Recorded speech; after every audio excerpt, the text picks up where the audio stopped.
Three men set out to explore the auditory unknown. There will be laughs, there will be tears, and the fate of their auditory journey rests in copious amounts of alcohol and opinions. You'll probably believe your ears. It's the Fantastic Mr. Podcast, coming soon to video and DVD.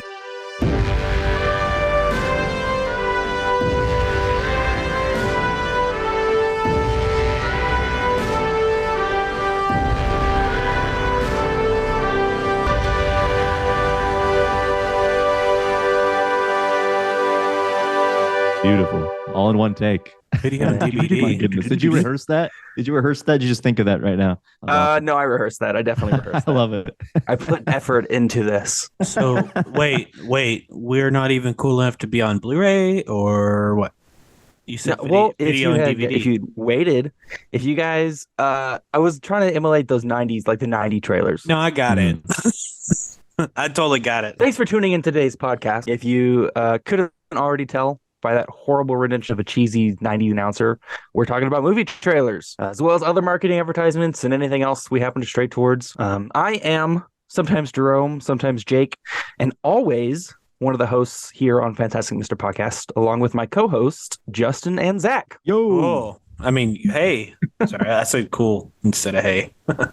So we're talking about movie trailers, advertisement, marketing, everything. I love movie trailers. I've been obsessed with movie trailers probably longer than I loved watching movies. When I was a kid, I used to specifically watch TV just for the commercials and just for the movie trailers.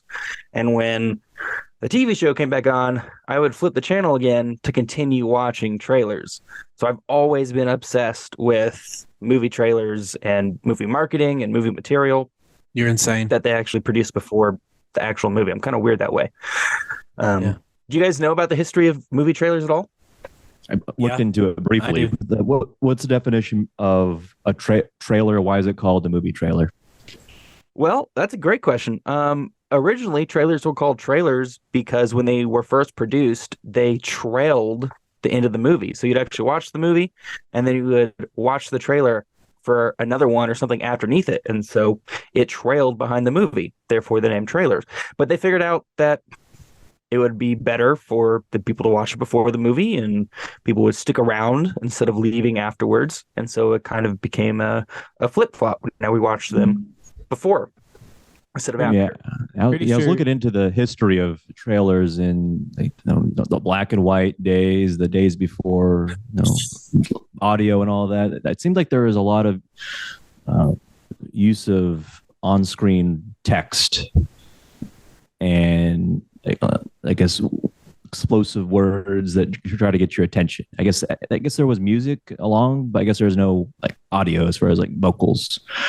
And over the course of Hollywood, it changed, and you had to begin to have narratives and the trailers and kind of piece together maybe what the movie is going to potentially be about. And obviously we'll get to it, but these days I'm not a big fan of essentially telling me plot by plot of what the movie is going to be about. I prefer some mystery and not being reminded, hey, I remember seeing a snippet of that scene in the teaser, the one of millions of teaser trailers.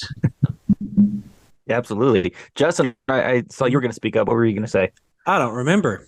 I'm pretty sure you said afterneath, though. No. I wouldn't confuddle my words like that. That doesn't sound like you at all. Okay. Well, I guess I can talk about movie trailers. I did teach a little lesson about movie trailers when I taught high school, and that's how I learned about the history of movie trailers. And it is pretty interesting. Like, people won't stick around. They're like, "What?" I don't even know why they thought to do that in the first place. Like people like us. Yeah, it was like might stick around. They were like the first like the after credits scene. Yeah, exactly. Except for, they were movie trailers, and it's like, I don't have to look at this. This has nothing to do with the story for the next movie. It's like, so it just makes sense to put it in the front, right behind the concession stand cartoons. Yeah.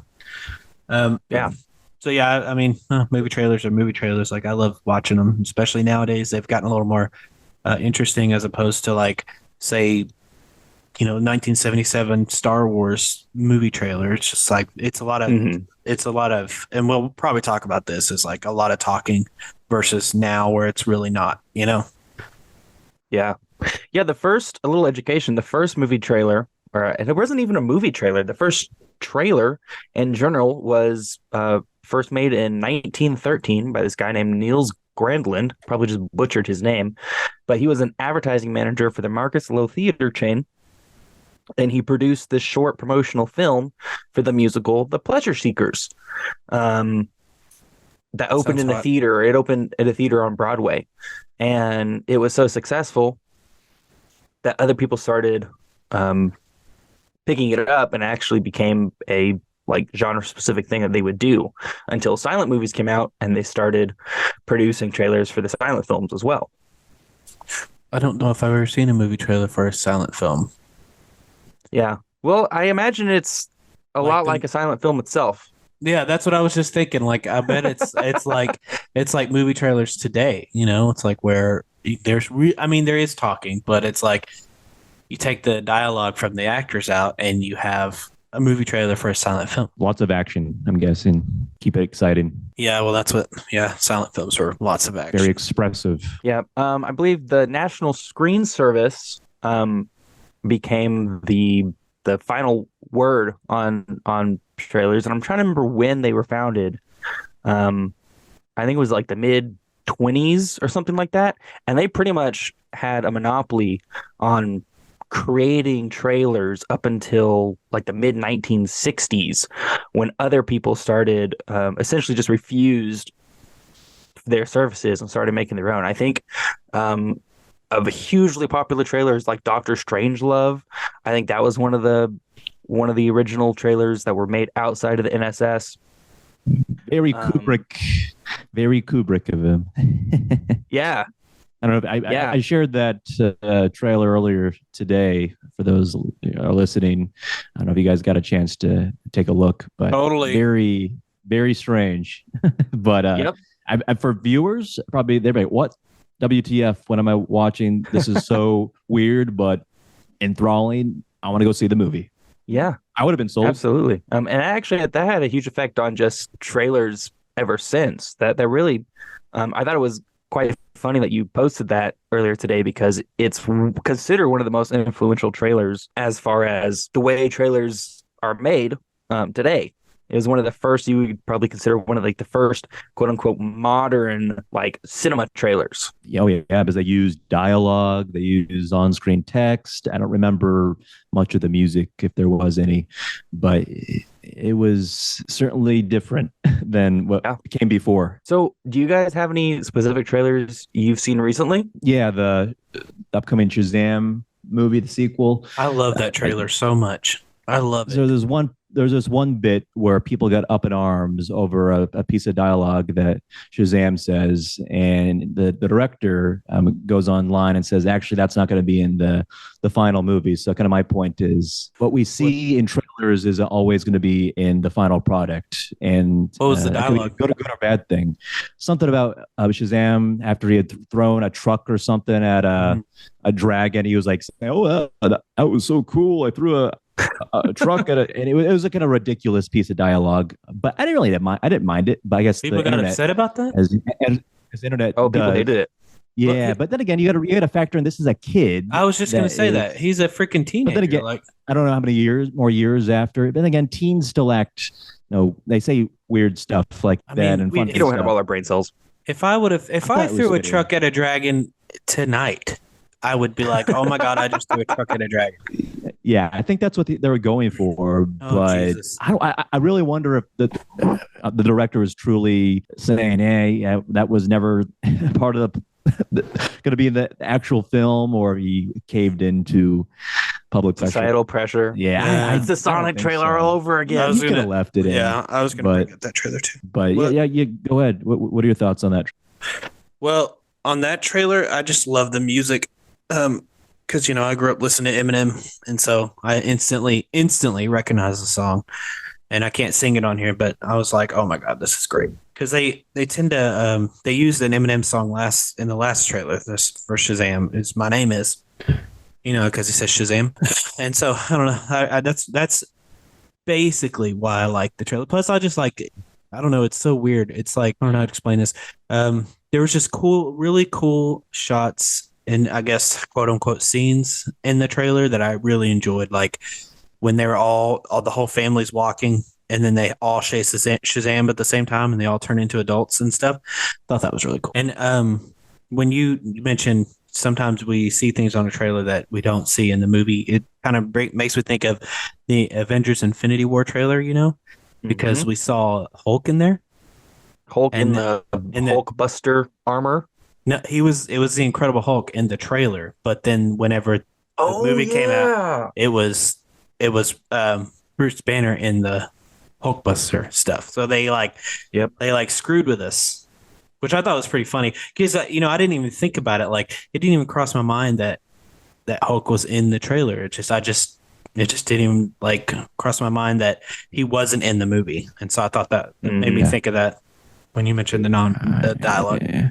And sometimes trailers they'll use different takes than what you'll see in the movie. I feel like at least the dialogue sounds different. I mean, it's quite noticeable, or you won't see the person saying what they're saying, but you'll hear it. But I think it'll be noticeable in the actual film, and it sounds different. I think one of the first trailers for Batman Begins came out before production was completely finished, and Christian Bale had a completely different voice than he had in the actual film. It was like it just sounded like Christian Bale as opposed to Batman because they hadn't settled on his voice yet. Oh yeah, he certainly evolved, or however you want to view it. Your take of the progression of his voice in the movies. I liked his Batman voice best in Batman Begins. After that, it got a little carried away. He sure did. Goodness. Yep. It's like I've seen the latest trailer for Into the Spider-Verse. Yeah, I just watched that today. From Sony. It came out today. It's really cool. I am so stoked to see so many Spider-Men, like all together. So on Instagram, IGN has all the different Spider people. In a picture, it says Spider-Man across the Spider-Verse variants, and like they have pictures from the trailer. So they have Insomniac Spider-Man, which is from the PS4 game. You guys can't see because of the way everything is, but Insomniac Spider-Man, Velocity Suit Spider-Man, Bombastic Bagman, he's Spider-Man with a paper bag on his head. How about Sony Spider-Man? Manga Spider-Man, Spider-Cop, Werewolf Spider-Man, which I heard of Werewolf Spider-Man before. That's dope. Spider-Woman, Pig, Spider-Man Zero. Spider-Man. Is Kingpin going to be in this one or no? Unlimited. I don't know, man. I'm not done yet. Okay, I'm done now. I don't know. All the trailers are shaping up for Spider-Man. What is it, like 2099, the futuristic Spider-Man? Yeah. He seems to be the big bad, or at least they're shaping it up in the trailers as the big bad. That's what I'm thinking. And you know who voices him? Troy Baker. One of my least favorite actors ever. Isaac. Lady Gaga. Oh, you got it. You almost got it there. Jake. I'm trying to remember his last name. No, that is. I know exactly who you're talking about. That is Isaac. Oscar Isaac? Yeah, Oscar Isaac. Yeah, I don't really like him. After I saw him as Poe, Poe is one of my least favorite Star Wars characters ever, and so is Finn. They're both my least favorite Star Wars characters. Sequel trilogies is a mess, as we. Well, okay, I'm sorry. I didn't mean to start thinking. The only thing I enjoyed him in was Ex Machina. I thought he was good in that. Very dialogue light. What? I didn't realize that he was Apocalypse in X-Men. I didn't either. And I read some. Yeah, and I read some. His own facial structure. Well, I bet I knew it when it came out, but then it just didn't occur to me when he came out as Poe, and like they said I read something that he's Apocalypse, Moon Knight, and Spider-Man 2099, and I was like, wait, what? And so I had to go look. And it's like, sure enough, conflict of interest. He's Apocalypse. Yeah. Now what is he gonna do? He's gonna have to play 3 different characters if they all cross over. X-Men's a mess as well. Them franchises. Yeah. So this might be a weird question, but do you guys have a specific favorite trailer, like one you've seen that's just stuck with you? Does it have to be an official trailer? for Not this purpose, necessarily. maybe? It can be a fan made trailer if you think it does a better job. Okay, I have a fan made trailer, but I'll think of an official trailer. I guess Endgame would probably be I don't know. Probably be my favorite. Only because I was really, really, really excited for that movie and I watched that trailer over and over and over again. I know Zach, you and I think have one of the same trailers as our favorite, which is the Lord of the Rings trailer. The Two Towers, absolutely. Yes, The use they're of they're Requiem in. for a Dream, that music is it just builds with the tension of the trailer, and it's just wonderful. It's bombastic. That's the way I describe it. I wish I was like not an idiot when I was a kid when those movies came out because I was like, "Ew, Lord of the Rings, this is stupid." And then I watched them recently and I was like, "God, those movies are so good." Like they're Hey, so Jake, good. I don't know if y'all heard my dog just bark, but I did. We sure did. he's Jake, wrestling with his bed, so he must have yelled at it. Jake, what did you enjoy about the Two Towers trailer? I mean, just describe at least visually and everything. same thing, man. The Requiem for a Dream combined with running through the cave system and being chased by the Balrog. It just like it created this like sense of just like excitement and fear all at the same time. And just man, the Requiem for a Dream was such a perfect choice for not only the trailer, but of like the type of story that Lord of the Rings is. It has that epicness that matched the Lord of the Rings story like perfectly. And I have a hard time listening to Requiem for a Dream without thinking about that trailer specifically because how ingrained it is in my psyche from like the mid 2000s when it came out. Absolutely. Requiem for a Dream. The Another movie one of my favorites is Mad Max Fury Road. That's a recent, I say relatively, that's a more quote unquote recent movie that came out. But the trailer for Mad Max Fury Road is fantastic because it's just like heart pounding. And it's one of the trailers that made me want to go see a movie. I knew nothing about Mad Max. I mean, I understand now that it was part of a series originally from the 80s, but I knew nothing about Mad Max at the time that the trailer came out. And all I saw was just the over the topness and the cuts of the trailers. I'm like, man, I have to see this movie. This looks absolutely bonkers. And I still think about that trailer today. It's just like they do such a good job timing the music and the cuts and the sound effects to create just like a synchronized on cue, just continuum of heart pounding action. Such an art, isn't it? The art of trailer making, as you mentioned, the synchronization of music with actions on screen and etc. It's wonderful. It really is. You're wonderful. Which is why I wanted to talk about them because I don't feel like trailers get enough attention. Everyone's excited about the movies that they represent, but no one ever appreciates them for what I consider. If it's a good one, I can consider it to be art in and of itself. I totally agree. Like I go to the movies and I make sure I make it for the previews, and I have a friend who sometimes goes to the movies with me and like sometimes he'll get there right when the movie starts and I'm like, dude, you missed like I would say the best part, but man, it's just so much. Mm-hmm. It's just seeing previews for a movie to me is part of the experience of going to the movies. Like I've talked about I talked about the experience of going to the movies before and like one of our first episodes. And it's like, that's the experience. It's not just, the popcorn and the sodas and the big screen and the sound. It's like seeing the previews is part of the experience. Cause you're like, yeah, you can watch a preview all day on your stupid phone in a tiny screen, but you could also see it on a big ass screen too. I don't know. It's totally different. And that's the internal struggle that my wife and I have because I want to see the sorry. My wife. Sorry. I want to see the trailers. Yeah. And Gabby doesn't. She avoids trailers almost entirely. It's something that she started to do. Which is really probably annoying because I want to geek out with them Yeah. I want to geek out about them with someone, but she doesn't watch. She doesn't watch trailers for Marvel. She doesn't watch trailers for anything. If there's a movie she thinks she wants to see, she avoids all marketing for it entirely. I mean, I've often thought of that. Like if a movie I want to see, just don't see the trailer, and I'm like, I'm going to do that. Next movie that comes out that I want to see, I'm not going to watch it. And by the time the trailer comes out, I've forgotten, and I watch the trailer, and I think about that all the time. And I'm like, there's going to be a movie where I don't see any type of, well, I don't want to say any type of marketing because I could accidentally see something, but intentionally. Yeah, but you avoid spoilers and the whole yeah. thing. Well, yeah, totally. But I don't know if that'll ever happen, but maybe it'll happen. I don't know.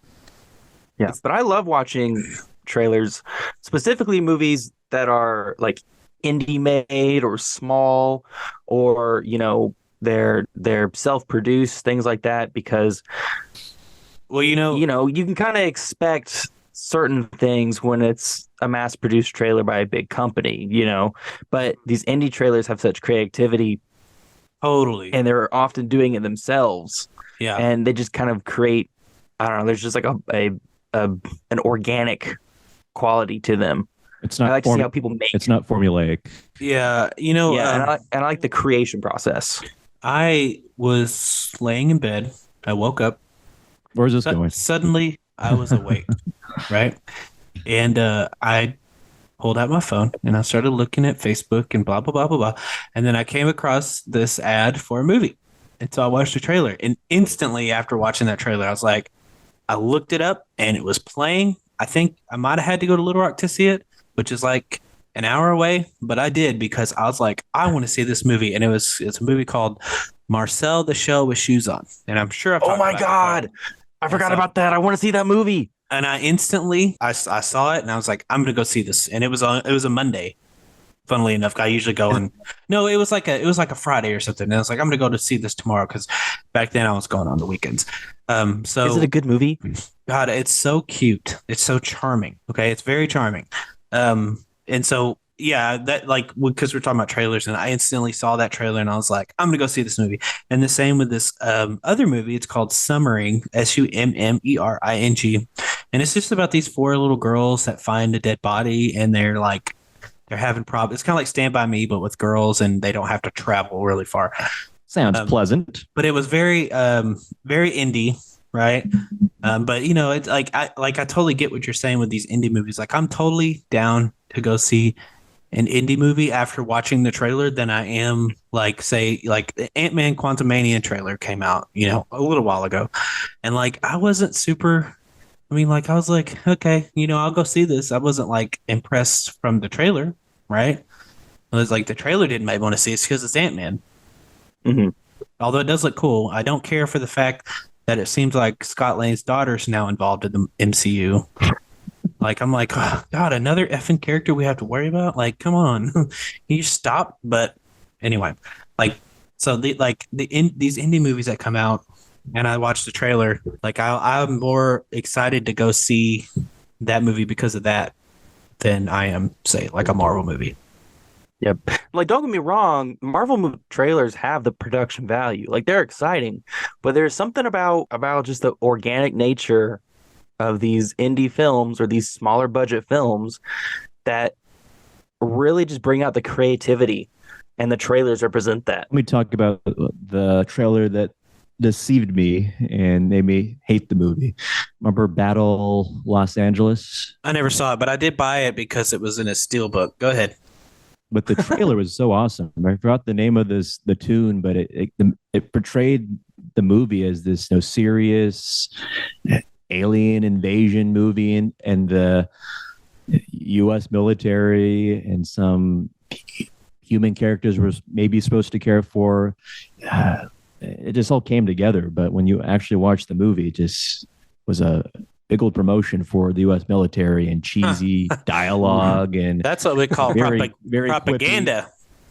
In a way, it was, and a lot of people would agree with me. Looking at forums and YouTube comments, but so it was more of a popcorn flick, turn your brain off, versus District 9. It's more of a cerebral. God, District 9 was film. so good. It was such a good movie. So was Chappie. Sorry, go ahead. I'm sorry. But at Battle LA, the trailer is fantastic, but it's completely the movie's 180 to the trailer.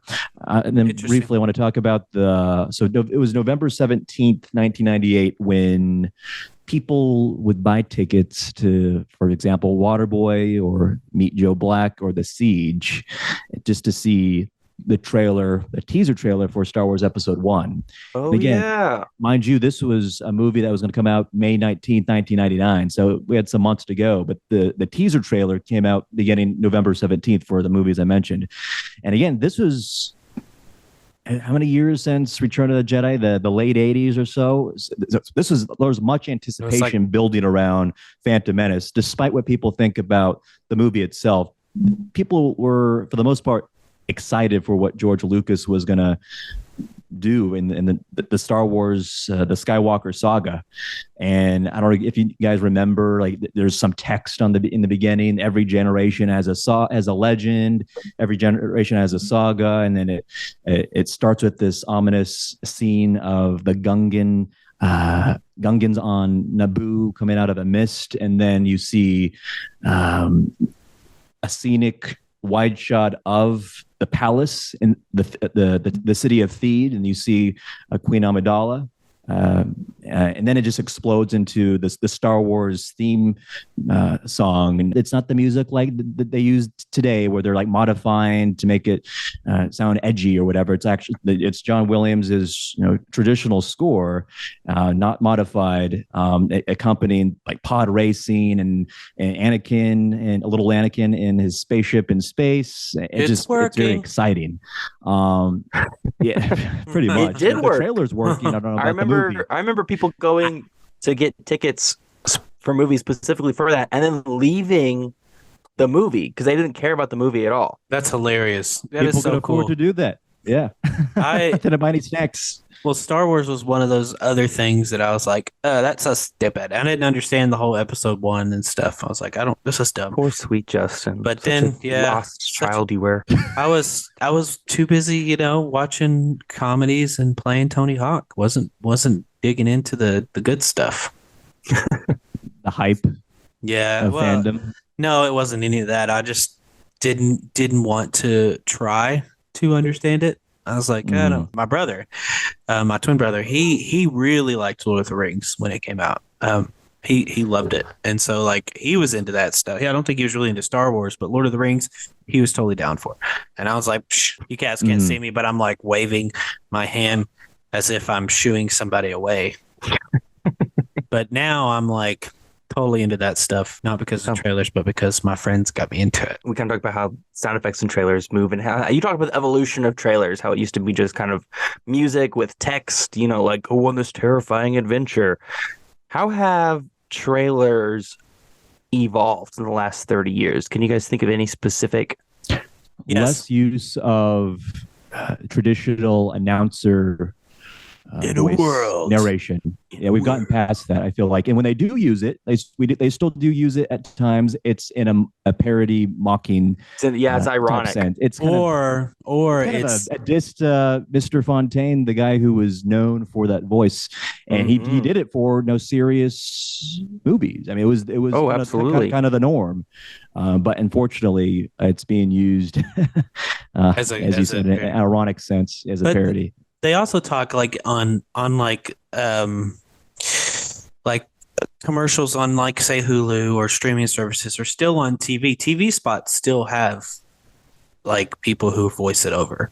It's just like the main. Yeah, but trailers. they don't have the kind of narration of like in a world. Well, no, they don't. Such and such and such. No, it's more with that like inflection and everything. Yeah.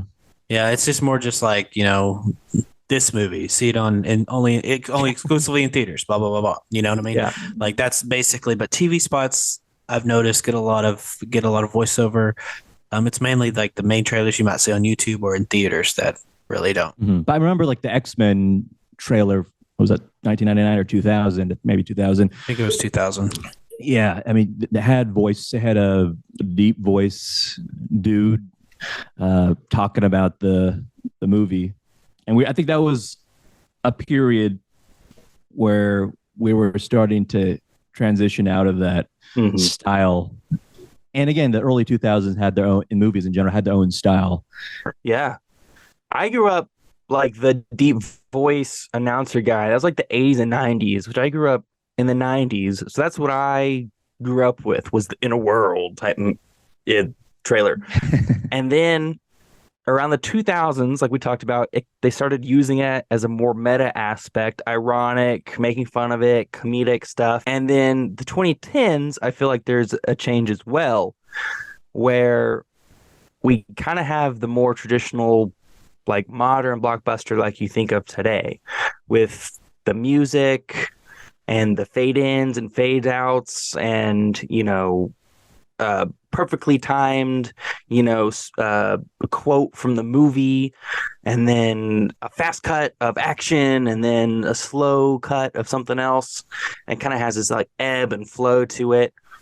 But the 2010s is also the blah era, Explain, what's the blah era? Come on, the blah era. Christopher Nolan. What are you talking about? Christopher Nolan's Inception introduced that incredibly deep, bassy, like lots of synth, perhaps. Lots of synth, lots of bass, and I think that's been a standard for a long time ever since. Oh yeah, you could even sense how even music has been altered to have a more synthetic appeal to them. I feel like synthetic and revisions. A big thing right now is reproducing older songs to be like dark and moody. Oh yeah, like great example is for the movie Blonde. They used a song from one of the movies she sings in, Marilyn Monroe sings in, and they make it very depressing and a dreary tone to it. But they do that with a lot of movies, kind of a contrast to the original vibe of the song. It's just a complete different feel. Sorry, my mic is like, I'm just having so much.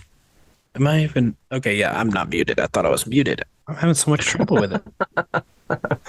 Yeah, I remember. It's insane. Like, what's another one? I'm trying to remember. What's that young adult novel? It's like Deviant something. I think they only made like 1 or 2 movies of it because it flopped.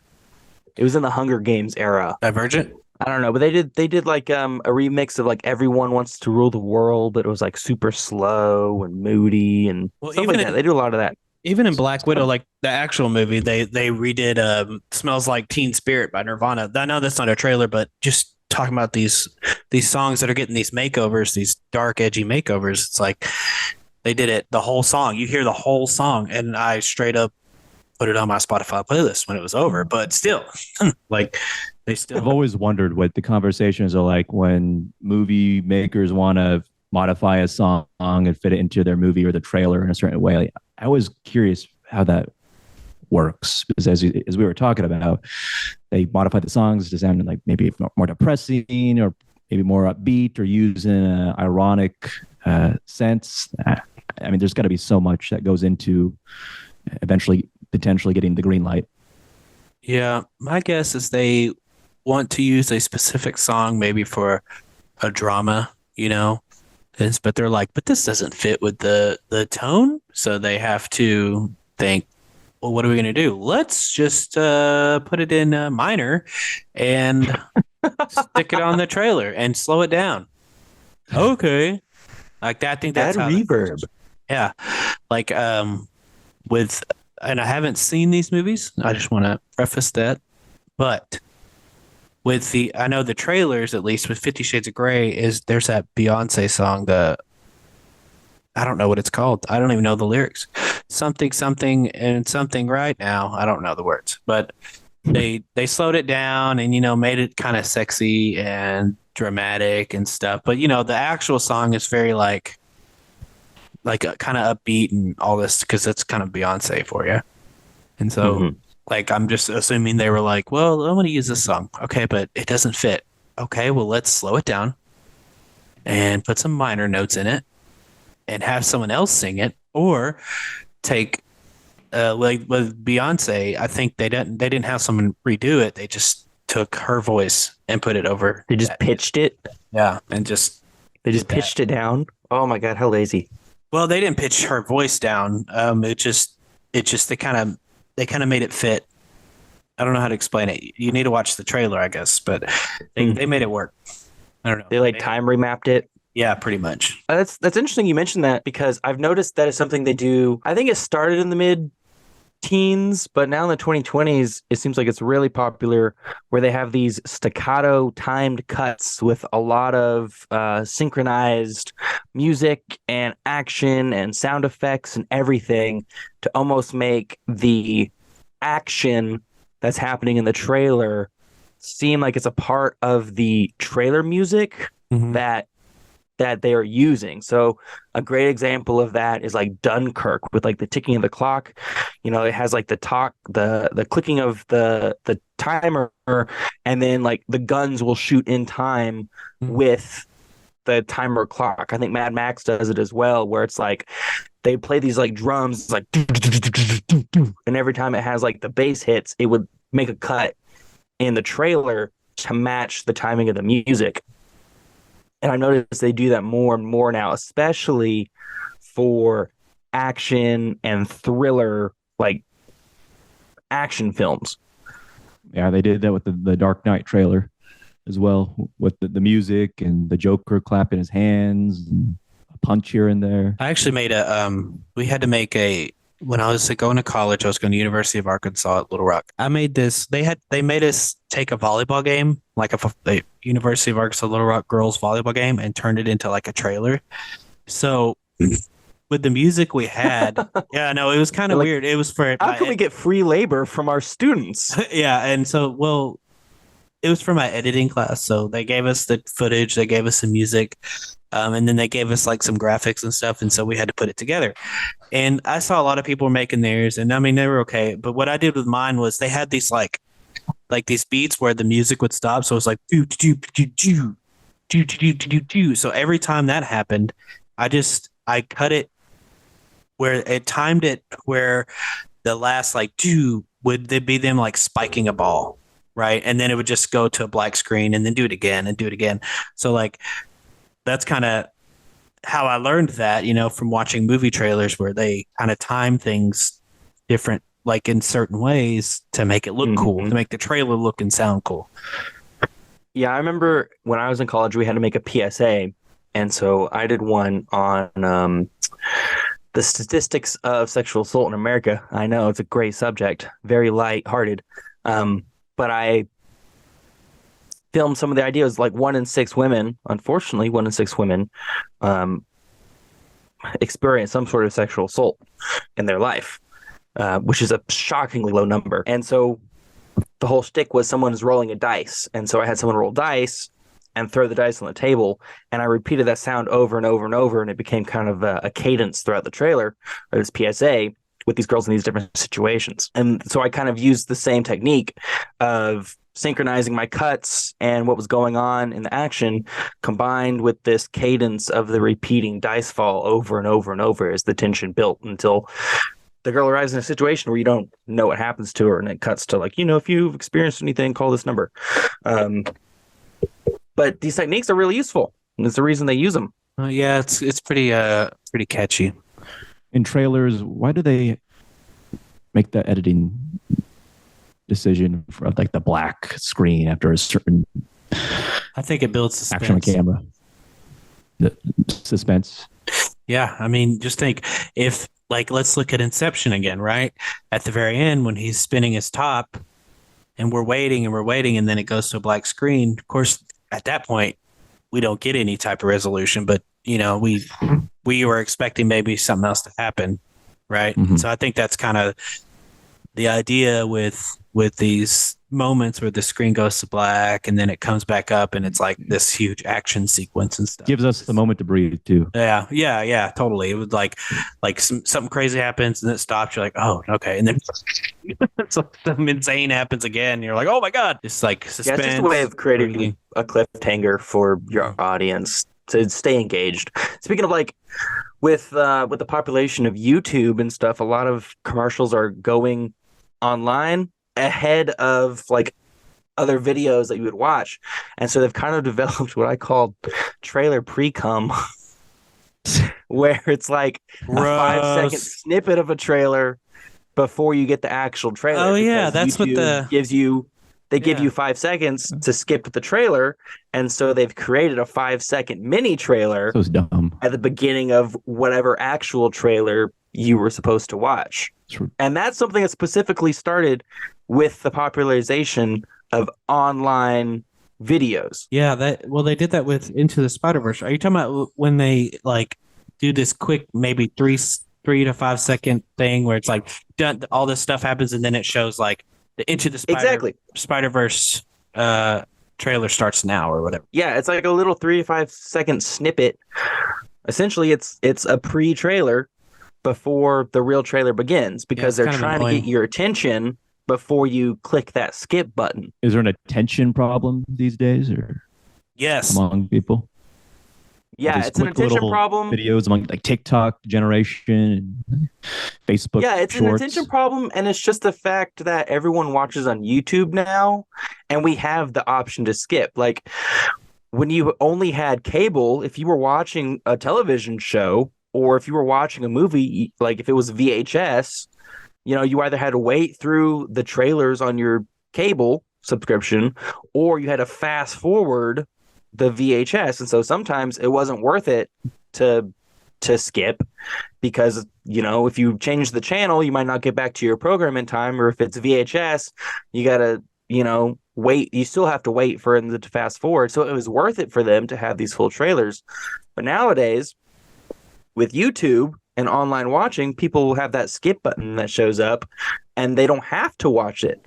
And so that's really changed the marketing technique for these advertisers. That whole thing where you just describe the VHS and the cable and stuff, that's what I call sandwich making time. Right? Like, okay, you know what? I have time to do something real quick while this is going on. So kids today will never know the sheer terror of going to the bathroom during a commercial break. You're up there just hosing it out. You're all your might, just trying to squeeze it out before the opening credits come back on. Use some interesting terminology today, Jake. I don't know if it's a full moon outside or something, but I could just say yes.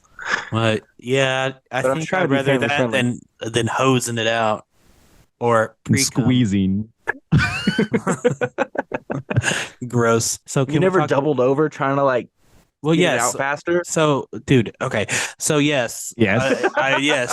If it was commercial, I would run to the bathroom real quick, go and run back, or run to the kitchen. Yeah, nowadays kids can pause it. Come back. Yeah, now they can pause it. Well, when they eventually the DVR, understand. You could pause. Or they're on the toilet while viewing the content. Yeah, I've watched many trailers on the toilet. I've had my laptop on the floor mat as I'm taking a dump. Big screen.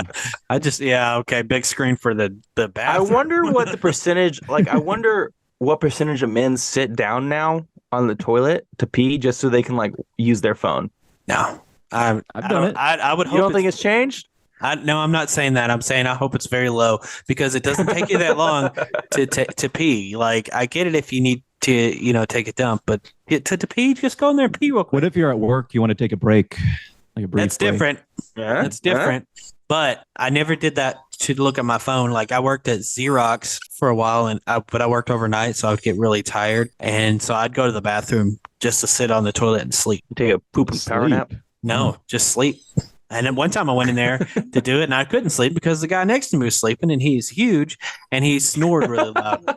I was like, "Oh, I'll just go back to my desk." Oh, and with the reverberation. Oh yeah. Man. It was horrible. Never thought about bathroom acoustics before. Well, you learn about them real quick when you're trying to go to sleep, and the guy next to you is doing the same thing and snoring. If both of you were in the bathroom, who's watching the store? It's not a store; it's Xerox. So we're basically there's 100 people in there doing jobs. So. Oh, okay. No one will notice. No one will miss you unless you're gone too long. Then someone will notice because the way it worked was there's different departments, and Xerox is basically a document scanning and saving. So companies would use Xerox to send their like I worked for what we called ERAC, which is Enterprise Rent-A-Car, And basically, I would index numbers into a database, like application numbers into a database. That's all I did all night. But then some people would have, like when the documents came in, we'd have to scan them first, and then we'd have to do the indexing, and then we'd have to go to quality control. So it's like a whole system. And so there was a bunch of people there. So unless I was gone from my department for too long, then they wouldn't notice. Okay. I remember Xerox before it was taken over by FedEx. I was over there. It used to be a Harvest Foods in Hot Springs, and then they turned it into Xerox. Another thing that I've seen evolve, and we touched on this earlier in the podcast, is the outright disingenuous nature of some trailers today. They purposely add false things. They remove special effects. They add in characters. They create scenes that were never intended to be in films at all. What do you guys think about that? Oh, and why? Well, we talked about that earlier with the Infinity War, like with Hulk and being in there, and you think Hulk's going to be there, and they're like, no, we got a whole other story there for Bruce and Hulk. And so you think Incredible Hulk's going to be in this movie, and he's not. And so I don't know. I don't know why. Like, I mean, I guess it's to throw you off the scent, It's like, well, what?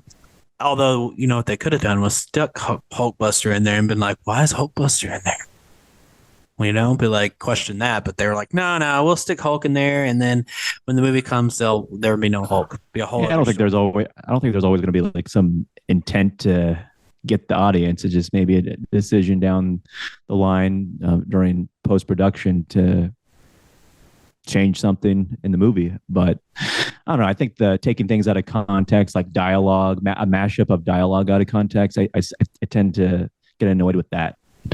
Well, I've noticed that the majority of trailers that do that are Marvel, Disney, superhero films. They're franchise films. And I suspect, similar to the way that they've created these mini trailers for YouTube, I think the rise of like the fandom culture, because this is what's I love the interplay between like culture and movies and how they affect one another. And I think it may be because there's become this category of people who their job is to essentially spoil films, like, like the Canadian Lad or these people on YouTube. They'll create these 20, 30-minute films, new rock stars. They'll create these 20, 30-minute videos going frame by frame through movie trailers, and that's their job, is to spoil these films. And so I kind of think that maybe they're creating these false material to combat the overconsumption of trailers themselves. Yeah, maybe trailer makers should or movie companies just to stop doing that formulaic narrative. Here's the plot points of the movie. They should just go back to being more, I guess, secret in a way, or just don't reveal as much. I feel like trailers, even in the early 2000s, did a better job at that. I don't feel like we need to see a beginning, middle, and end just for audiences to somehow stay attuned and keep their attention. I feel like, but then again, people say, "Oh, I don't know what this movie is about." Well, I mean, that's a good job then at the trailer. If it's still like visually stimulating, I mean, why not? Why complain? But there's people are going to, I feel like this day and age of, the TikTokers and, the short attention spans, arguably amongst a lot of people, they want everything. They want multiple trailers. There's trailers of trailers of trailers. I feel like at some point there's got to be again, it's for most of the time, it's these big blockbuster films, as you mentioned, like the superhero flicks, the established IPs. But for like an A24 film, you'll get maybe a couple trailers here, and then you're good to go. I think A24 does a great job on presenting the nature of the film without giving away too much.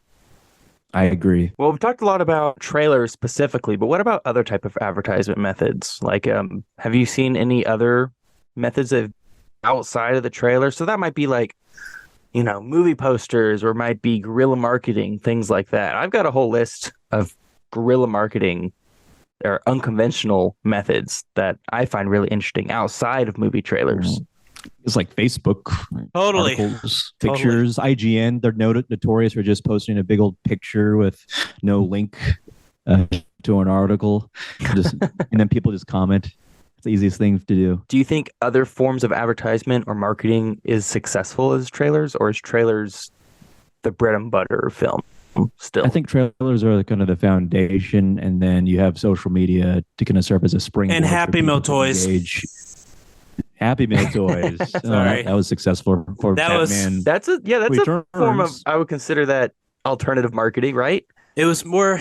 I'm sorry, guys. I'm out of breath. I had to run downstairs. I feel like ahead, it's not so much for younger kid type films, though. I mean, like the toys and all that. I mean, I don't know what the lucrativity of Star Wars being an IP about selling toys. I mean, I don't know what the toy sales are these days for Star Wars, but I can't imagine they're anything like they were in the early 2000s. Well, no, I'm thinking more like the 90s, maybe the early 2000s, where Happy Meal toys seem to be one of the ways to market something, and not just Happy Meal toys, but the boxes. Like when Super Mario Brothers 3 came out for the original NES, they had not just the toy, but your box looked like the freaking game. And so, yeah, I remember that. Remember Spike Kids, Mighty Kids Meal? I remember that. Mighty Kids Meal. You would. Mighty Kids remember Meal. the Mighty Kids Meal? And remember, I worked at McDonald's for 3 years. Of Spike Kids. Okay, if you say I remember so. that very vividly. And then Sonic the Hedgehog. I think there was a meal out there for that movie. I'm sure there was. I think they've done some Marvel stuff and whatnot, but I specifically remember, back in the day when I was getting Happy Meals in the, mid 90s or whatever, getting toys from different movies and stuff. Didn't really make me want to go see the movie, just as a kid. I don't know. I'm sure I get annoyed by watching behind the scenes of actors. Hey, it's me, Chris Evans, and whoever else. And you're about to watch the movie, and this is why this and that. It just takes me out of the immersion of what I'm about to watch. It's just, come on. It's ridiculous to me. I mean, I'll watch that stuff after, but I don't want to be knowing that you guys are actors. Yeah. Whenever I went and saw Clerks 3, I had to see Kevin Smith's face before the movie. I had to hear his voice during the credits, and I had to watch it. I didn't have to, but I watched a behind the scenes thing at the end, which was like 15 minutes long. I was like, what the heck? I was like, dang, Kevin Smith, I think is a little, you know who Kevin Smith is. He directed Clerks and He's a big superhero fan. Yeah, he's a huge comic book fan. Star Wars. He really likes to hear himself talk. And even in he was in an episode of The Big Bang Theory, and he meant they were talking. I forget what exactly they were doing. They're at Sheldon and Leonard's apartment, and it was like him. It was like Kareem Abdul-Jabbar, William Shatner, and I want to say Will Wheaton, but I don't remember. But he said something about, he's like, well, why don't we just talk about it? And they're like, oh, big surprise. The podcast guy wants to talk, because Kevin Smith, like, I think he likes seeing his face on camera and hearing himself talk. So like, you mentioned sometimes before the movie, they're like, hey, I'm so-and-so and welcome. And like for that, enjoy the film. Yeah. And for that, it's like, it's fine because it lasts maybe 30 seconds. But with Kevin Smith and Clerks 3, he's like, hey guys, it's Kevin Smith. And thank you so much for seeing Clerks 3. And thank you so much to Fathom Events and blah, blah, blah. And I'm just like, hurry up. Like it's probably on there for a good 3 to 5 minutes. I was like, dude, just watch the movie. So again, I don't think I see it very often, like in the theater before movies, but I swear whenever I do, it takes me out. Yeah, I see it. I see it more often than I'd like to. Save it for after. Yeah. And then so I can leave. Just kidding. Yeah. But luckily it doesn't last that long. Like when they do that, it's maybe 15, 30 seconds long. I feel like these days people try to connect with these actors on like social media. There's more of a reason to try to like learn more about behind the scenes. Like people are interested in that. I feel like I've been just scrolling through Instagram with Wednesday having just come out, the Netflix show. They've been showing some, like they had this really cool, I was just going through Instagram, and they showed how they, the hand was made. And I saw that. That's so cool. It was really cool. Because that show was really good. And so if I hadn't seen it, I would think that would help make my decision to see it with just to see, how they did Thing and that kind of talking about him and stuff and all that like that stuff's cool. And it didn't last that long. It was maybe 3 minutes long. It was cool. I think marketing. A really cool amalgamation between specifically movie trailers and kind of this like alternative method of marketing is the Oppenheimer trailer. Have you guys seen that? Yeah. No. Christopher Nolan's Oppenheimer trailer. It's about the man who invented the nuclear bomb. Bond? James Bond. My name's Bond. Nuclear Bond. Cillian Murphy starring as the scientist. Yes. But Universal Pictures is doing this really cool thing. Well, they have you get to make your own atomic bomb. We'll show you step by step. You win a contest. That's how you do it. Sorry, go ahead. Russia, be careful. Can you imagine the mayhem? But they have a live video on YouTube right now that is essentially just the Oppenheimer announcement trailer playing over and over and over. But what makes it different is within the trailer, they have a countdown. And every time the trailer plays, the countdown keeps an accurate account of the movie's release date. So every time you watch the trailer, the minute goes down. So it'll be like 7 months, 9 days, 2 hours, 47 minutes. And then you watch the trailer twice and it's 7 months, 2 days, 9 hours, 46 minutes. And they have been doing this since like April. I found it originally back in April, and it's been playing nonstop ever since, with every trailer keeping an accurate account of the time until the movie's release date in theaters, which I thought was pretty cool. I feel like there's been stuff like that before for movies, but you had to go to the movie's actual website to and it's just like a little timer on the website that counts down. But this is okay. But so it is on the website. This is baked in. No, this trailer isn't on their website. It's on YouTube. I'm talking about when you go, like you were talking about the websites. It's always like a little timer, in the top corner of whatever website you're looking at. This is baked into the trailer. And so I've probably spent like a good half hour just watching Oppenheimer's announcement, trying to figure out how they did that. If they literally, I can't imagine they did, but if they literally just created this months-long timeline with an accurate count of time and they're just like playing it as one file, or if there's some sort of coding engineering trickery that's going on behind the scenes to accurately keep that time. But I thought that was a really cool way of getting people's attention, because the first time I saw it was live and I'm like, oh, that's neat. I thought it was like an interview or something like that, but it was the trailer. And then the trailer started over again and I'm like, is that a mistake? So I watched it a few more times.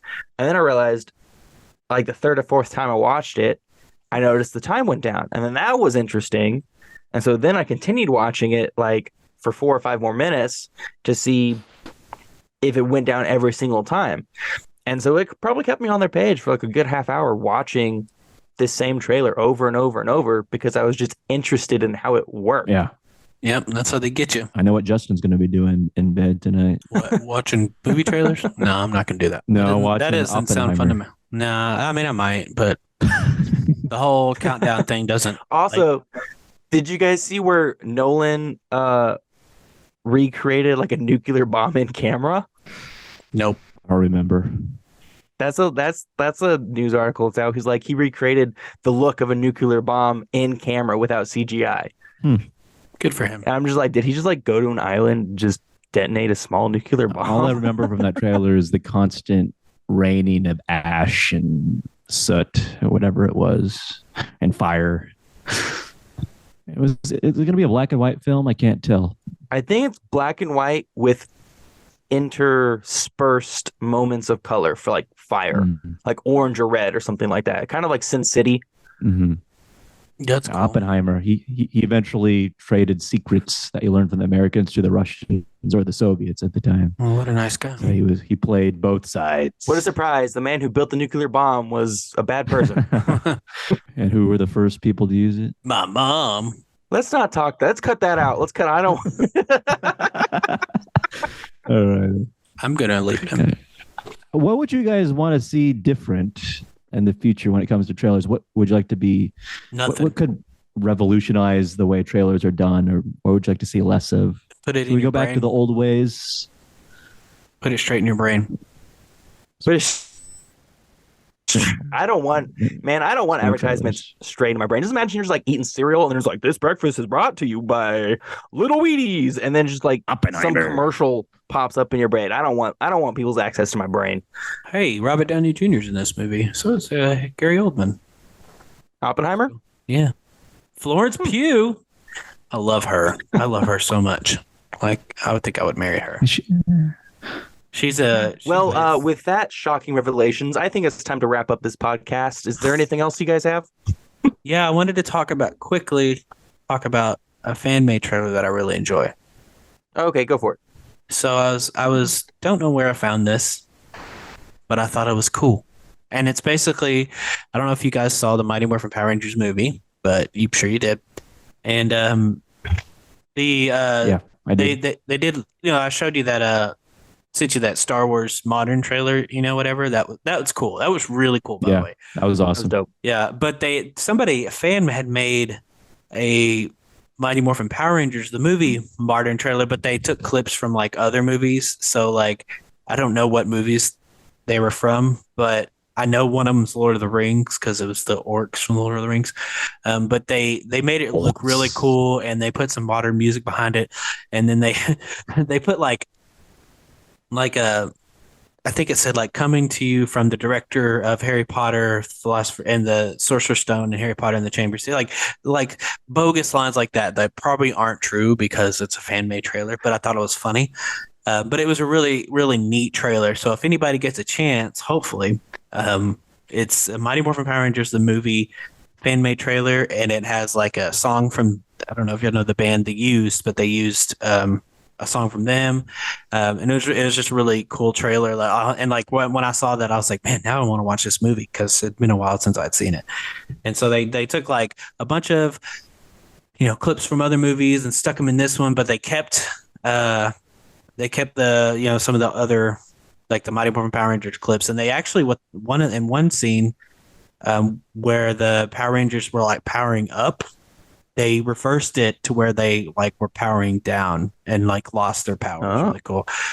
If I find it, I'll send you guys the link and you can look at it. But like, I thought it was really cool, like the way, fan made trailers are going nowadays, especially with that, modern Empire Strikes Back trailer. I thought that was really cool. Like, I kind of wish that would have been the trailer for that movie back then. But of course, it wasn't, because it was the 70s and it was very like, I don't know, weird. I don't know if you've seen the original trailers for those movies, Zach. Oh, they're very, very strange. You have some voiceover. Yeah. It doesn't flow. That's what it was for back then. That's the way trailers were for the most part. Very obscure. Yeah. But I bet you, people were super excited about that movie. Didn't matter what the trailer looked like. Because they looked awesome. Like what they saw spaceships and it looks like in the 70s. lasers. Or Empire would have been the 80s, the 1980. 80s, But yeah. Sorry. Go ahead. That's all I have. No, that's dope. Thanks. Yeah, I think trailers are going to evolve. I'm not exactly sure how, but everything changes and moves. So I imagine they'll probably figure out a way to make them quicker for today's generation. Probably figure out a way to make them more punchy. Yeah, Justin. Sorry, I just thought of one more thing. I remember a Super Bowl commercial, and me and my friend Josh were standing there watching one of the commercials, and I think we saw, if I remember correctly, it was just like it looked like somebody from the waist down and the side running, right? And that's all we saw. But we heard the iconic countdown sound from the show 24. You know what I'm talking about? The chink. Mm-hmm. And so we both, like, me and my friend looked at each other and we were like, are And that was when they were bringing 24 back. You remember they brought it back for that one season after Yep. it had been off the air for so long, and it was Yep. totally what it was. Is back. And well, okay, none of that, but it was just But like they say that it was just like one of the promos. that brief clip with that sound, and that's all it was. And me and my friend were like, "No way!" And then turns out it was because they were bringing the show back. It was really cool.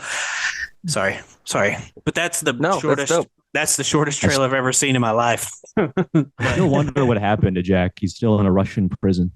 Okay. They need Thank to spoiler. conclude that with another series. Yeah, I got to season 2 and I was like season 1 I was like this is awesome. Then season 2 I was like okay I'm bored. I didn't. What network was 24 on? Was it Fox? I Whatever think it was network. Fox. Yeah, I don't really know. I love this series. I haven't watched every one, but I watched it with my dad growing up. Oh, But anyway, to close up, I think they'll figure out a way to make trailers shorter, more punchy, maybe more minimalistic, anything to get their story across in a shorter amount of time. if I and had to not guess. give everything away. Yeah. Yeah, Yeah. We don't need to know every plot point and be able to piece together the film. And be like, well, I just saw the movie. Yeah. Again, that's going to be for the majority, I feel like, of blockbuster films that everyone and the family is going to see. But again, for like A24, more independent, I think they're already doing fantastic with the way they're presenting I the totally agree. movies. I like your mic. Yep. Your mic on the front when you talk, Zach, has the little like there's like a green light. Have you noticed? When you Yeah, it's talk? the audio meters. Yeah, that's cool. The thing is, I'd have to plug in headphones into a little jack to like actually hear myself. I just like to see when I'm speaking. Well, you don't need to. Well, anyway, with that, we're going to close out this episode. Are you sure? Guys, thanks so much for listening to the Fantastic Mr. Podcast. Justin, Zach, and I all say thanks. If you want to reach out to us, we are on Facebook, Instagram, Twitter, and YouTube. OnlyFans. Let us know what you think. Good, bad, everything in between. We want to hear from you. Like this episode, write us a review. It really helps us out, and maybe someone else will find out about us because you took the time to share your thoughts. And Thank maybe you. you could be on our show. Guys, thank you so much for listening. From Justin, Zach, and I hope you have a fantastic day. Bye.